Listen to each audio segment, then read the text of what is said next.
Hi, +1 കഴിഞ്ഞ് +2ലേക്ക് join ചെയ്യാൻ നിൽക്കുന്ന കുട്ടികളാണ് നിങ്ങളെങ്കിൽ നിങ്ങൾക്ക് രണ്ട് ഓപ്ഷൻസ് ആണ് ഉള്ളത്. ഒന്നുകിൽ നിങ്ങൾക്ക് കോമ്പറ്റേറ്റീവ് എക്സാംസിന് വേൾഡിലേക്ക് കടക്കാം, അല്ല എന്നുണ്ടെങ്കിൽ നിങ്ങൾക്ക് വേറെ ആഗ്രഹങ്ങൾ ഉണ്ടെങ്കിൽ നിങ്ങൾക്ക് ഡിഗ്രി കോഴ്സുകളിലേക്കൊക്കെ പോകാം. അപ്പോൾ ഈ +2 പഠിക്കാൻ തീരുമാനിക്കുന്ന കുട്ടികൾ രണ്ട് രീതിയിൽ പ്രിപ്പറേഷൻ നടത്താൻ സാധ്യതയുണ്ട് അല്ലെ. ഒന്നുകിൽ ബോർഡ് എക്സാം മാത്രം ഫോക്കസ് ചെയ്തുകൊണ്ടുള്ള ഒരു കോച്ചിങ് ഇൻട്രസ്റ്റഡ് ആയിട്ടുള്ള ആൾക്കാരുണ്ട്, അല്ലാന്നുണ്ടെങ്കിൽ പ്യുവർലി എന്താണ് എൻട്രൻസ് ബേസ്ഡ് ആയിട്ടുള്ള ക്ലാസ്സുകളിലേക്ക് പോയി അത് പഠിച്ച് എൻട്രൻസ് ഫസ്റ്റ് ചാൻസിൽ തന്നെ നേടാൻ താല്പര്യമുള്ള കുട്ടികളും ഉണ്ടാവും. ഈ രണ്ട് കുട്ടികൾക്കും സാറ്റിസ്ഫൈ ചെയ്യുന്ന രീതിയിൽ കോഡിൽ ഞങ്ങൾക്ക് രണ്ട് ബാച്ചസ് ആണ് +2 ഉണ്ടാവുക. +2 ഉണ്ടാകുന്ന ബാച്ചസിൽ ഒന്നാമത്തെ ബാച്ച് എന്ന് പറയുന്നത് ഈ പറയുന്ന സ്കൂൾ ഗോയിങ് കുട്ടികൾക്കായി സ്കൂളിലെ ബോർഡ് എക്സാമിന് ബേസ് ചെയ്തിട്ട് കൂടുതൽ അതിൽ എംഫസൈസ് ചെയ്തിട്ടുള്ള ക്ലാസ്സസ് ആയിരിക്കും. ആൻഡ് വൺ മോർ തിങ്, അവിടെ നമ്മൾ എൻട്രൻസിന്റെ ചെറിയൊരു കോച്ചിങ്ങും കൂടെ കൊടുക്കുന്നുണ്ട്. അപ്പോൾ ഇറ്റ്സ് എ ട്യൂഷൻ ബാച്ച് ആണ്, പ്ലസ് എന്താണ് എൻട്രൻസ് കോച്ചിങ്ങും കൂടെ ഉണ്ടാവും. ആൻഡ് നെക്സ്റ്റ് കോഴ്സ് എന്ന് പറയുന്നത് പ്യുവർലി എൻട്രൻസ് ബേസ്ഡ് ആണ്. പ്യുവർലി എൻട്രൻസ് ബേസ്ഡ് എന്ന് വെച്ച് കഴിഞ്ഞാൽ ഈ പറയുന്ന കുട്ടികൾക്ക് physics, chemistry, biology if they are opting for NEET അല്ലെങ്കിൽ മെഡിക്കൽ സ്ട്രീമിലേക്കാണ് താല്പര്യം കാണിക്കുന്നത് എങ്കിൽ ഫിസിക്സ്, കെമിസ്ട്രി, ബയോളജിയുടെ ക്ലാസ്സസ് ആയിരിക്കും, എക്സ്ക്ലൂസീവ് ക്ലാസ്സസ് ആയിരിക്കും, വളരെ ഡീറ്റെയിൽഡ് ആയിട്ടുള്ള ക്ലാസ്സസ് ആയിരിക്കും. That will be helping you in your board exam also. നിങ്ങളുടെ ബോർഡ് എക്സാമിനും നിങ്ങളെ ഹെൽപ്പ് ചെയ്യുന്ന രീതിയിലുള്ള ക്ലാസ്സസ് ആയിരിക്കും. എന്നാൽ നേരത്തെ പറഞ്ഞ ബാച്ച് ഉണ്ടല്ലോ, അതായത് നമ്മുടെ ബോർഡ് എക്സാം ബേസ് ചെയ്തിട്ടുള്ള ബാച്ച് ആണെങ്കിൽ അതിൽ ഫിസിക്സ്, കെമിസ്ട്രി, ബയോളജി, മാത്തമാറ്റിക്സ് ഇത് നമ്മൾ എന്ത് ചെയ്യുന്നു, ക്ലാസ്സസ് ആയിട്ട് കൊടുക്കുന്നു. അത് ബോർഡ് എക്സാം രീതിയിലായിരിക്കും, ബോർഡ് എക്സാമിൽ വരുന്ന ലെവൽ ഓഫ് ക്വസ്റ്റ്യൻസ് ഒക്കെ ആയിരിക്കും പ്രാക്ടീസ് ചെയ്യുക. എന്നാൽ എൻട്രൻസ് ബാച്ചിലാണെങ്കിൽ നമ്മൾ എൻട്രൻസ് ബേസ്ഡ് ക്വസ്റ്റ്യൻ ആയിരിക്കും, അതേപോലെ മൾട്ടിപ്പിൾ ചോയ്സ് ക്വസ്റ്റ്യൻസ് ആദ്യമേ തന്നെ പ്രാക്ടീസ് ചെയ്യും. അപ്പൊ ഇതിന്റെ സമയം വരുന്നതാണ് ഇനി നമുക്ക് പറയാനുള്ളത്. നമ്മുടെ ബോർഡ് എക്സാം ബേസ്ഡ് ആയിട്ടുള്ള ബാച്ച്, അതായത് ബോർഡ് എക്സാമിനെ ഫോക്കസ് ചെയ്തുകൊണ്ട് എന്നാൽ അതിൽ കുറച്ച് എൻട്രൻസ് കാര്യങ്ങളും കൂടെ പറഞ്ഞ് പോകുന്ന ക്ലാസ്സസ് രാവിലെ 6:30 തൊട്ട് 8 മണി വരെയാണ്. 6:30 to 8 മണി വരെയാണ്, രാവിലെയാണ്, ഏർലി മോർണിംഗ് ആണ് ക്ലാസ്സസ് വരുന്നത്. മൺഡേ ടു സാറ്റർഡേ ക്ലാസ്സസ് ഉണ്ടാവും.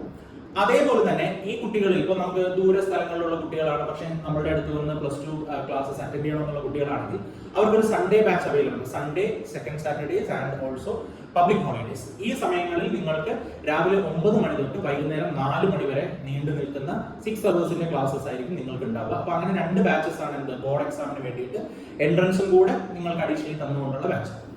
എന്നാൽ ഈ പറയുന്ന എൻട്രൻസ് മാത്രം ഫോക്കസ് ചെയ്യുന്ന കുട്ടികൾക്ക് ഈവനിങ് മാത്രം, അതായത് Monday to Saturday evening 5 PM to 7 PM ആണ് ക്ലാസ്സസ് വരിക. ഈ 5 PM to 7 PM ക്ലാസ്സിൽ എല്ലാ ദിവസവും എവറി ഡേ നിങ്ങൾക്ക് എന്തുണ്ടാവും, മൾട്ടിപ്പിൾ ചോയ്സ് ക്വസ്റ്റ്യന്റെ എക്സാം ഉണ്ടാവും. അത് 15 മിനിറ്റ്സ് ആണെങ്കിൽ 15 മിനിറ്റ്സ് നിങ്ങൾക്ക് എക്സാം ഉണ്ടാവും. വീക്ക്ലി എക്സാംസ് ഉണ്ടാവും. ഇങ്ങനെ വളരെ പാക്ഡ് ആയിട്ട് വളരെ കാൽക്കുലേറ്റ് ചെയ്ത്, അതായത് ഒരു കുട്ടിക്ക് ഒരു വർഷം പോലും നഷ്ടപ്പെടാതെ എൻട്രൻസ് എത്രയും വേഗം എഴുതിയെടുക്കണം എന്നുള്ള രീതിയിൽ പ്ലാൻ ചെയ്തിരിക്കുന്ന ബാച്ചാണ് എൻട്രൻസ് ബാച്ച്. അതായത് +2ന്റെ കൂടെ തന്നെ നിങ്ങൾ എന്ത് ചെയ്യണം, എൻട്രൻസ് എഴുതിയെടുക്കും. It's possible. എന്റെ ഒരു അഭിപ്രായത്തിൽ എൻട്രൻസ് എഴുതിയെടുക്കാൻ ഏറ്റവും ആപ്റ്റ് ആയിട്ടുള്ള ടൈം ഏതാണെന്ന് ചോദിച്ചു കഴിഞ്ഞാൽ +2ന്റെ ഒപ്പം എഴുതിയെടുക്കുന്നതാണ് ഏറ്റവും ആപ്റ്റ്. നമ്മൾ ഒരിക്കലും എന്താണ് വർഷങ്ങൾ കളയാതിരിക്കുന്നതാണ് ഏറ്റവും നല്ലത്. അപ്പോൾ ഇങ്ങനെ രണ്ട് ബാച്ചസ് ആണ് നമ്മൾ കോഡിൽ നിങ്ങൾക്കായിട്ട് പ്രൊവൈഡ് ചെയ്യുന്നത്. നിങ്ങൾ എൻക്വയറി നടത്തുക, നിങ്ങളുടെ സ്കൂളുകൾ നിങ്ങൾ ശ്രദ്ധിക്കുക, നിങ്ങളുടെ സ്കൂളിന്റെ അടുത്താണ്, അതേപോലെ തന്നെ നിങ്ങൾക്ക് വാക്കബിൾ ഡിസ്റ്റൻസിലാണ്, അല്ലെങ്കിൽ നിങ്ങൾക്ക് അപ്രോച്ച് ചെയ്യാൻ പറ്റുമോ എന്നുള്ള കാര്യങ്ങളൊക്കെ നിങ്ങൾ എൻക്വയറി ചെയ്യുക. പിന്നെ അതേപോലെ തന്നെ നിങ്ങൾക്ക് ഒരു കാര്യം കൂടെ ഉണ്ട്, നമ്മളുടെ ബാച്ചസ് സ്റ്റാർട്ട് ചെയ്യുന്നത് 17-ാം തീയതിയാണ്, ഏപ്രിൽ 17-ാം തീയതി, 17th of April വെനസ്ഡേ ആണ് സ്റ്റാർട്ട് ചെയ്യുന്നത്. അന്ന് തന്നെ ആയിരിക്കും നമ്മുടെ എൻട്രൻസ് ബാച്ചും അതേപോലെ തന്നെ നമ്മളുടെ എന്താ പറയുക board exam plus entrance oriented ക്ലാസ്സസും സ്റ്റാർട്ട് ചെയ്യുന്നത് എന്നുള്ളത് ഓർക്കുക.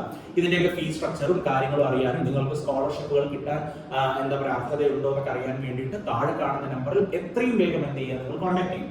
പിന്നെ ഒരു കാര്യം കൂടെ പറഞ്ഞു തരാം, ഈ ബാച്ചസിൽ നമ്മൾ ഒരുപാട് കുട്ടികളെ കുത്തി നിറയ്ക്കുന്ന പരിപാടിയില്ല. ആദ്യം വരുന്ന ആൾക്കാർക്ക് പ്രയോറിറ്റി ബേസിൽ അഡ്മിഷൻ കൊടുക്കുന്നു, അവരെ ഞങ്ങൾ ഫോക്കസ് ചെയ്ത് പഠിപ്പിക്കുന്നു. And we will be showing a result.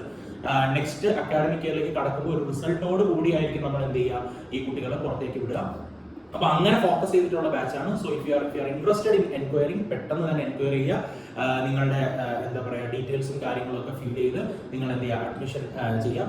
ഒരു കാര്യം കൂടെ നിങ്ങൾ മനസ്സിൽ വെക്കുക, ഞങ്ങളുടെ ക്ലാസ്സസിൽ ഒരു പ്രത്യേകത എന്ന് പറയുന്നത് ആദ്യത്തെ 10 days ക്ലാസ്സസ് കംപ്ലീറ്റ്ലി ഫ്രീ ആയിരിക്കും. 10 days ക്ലാസ്സസ്, അത് ഏത് ബാച്ച് ആണെങ്കിൽ ബോർഡ് എക്സാമിന്റെ ബാച്ച് ആയിക്കോട്ടെ, അല്ലെങ്കിൽ എന്താ പറയുക നമ്മുടെ ഈ പറയുന്ന എൻട്രൻസ് ഓറിയന്റഡ് ബാച്ചിന്റെ ക്ലാസ് ആയിക്കോട്ടെ, അല്ലെങ്കിൽ എൻട്രൻസ് പ്യൂർലി എൻട്രൻസ് ക്ലാസ് ആയിക്കോട്ടെ, 10 days ഫ്രീ ക്ലാസ്സസ് ആയിരിക്കും. You can attend the class.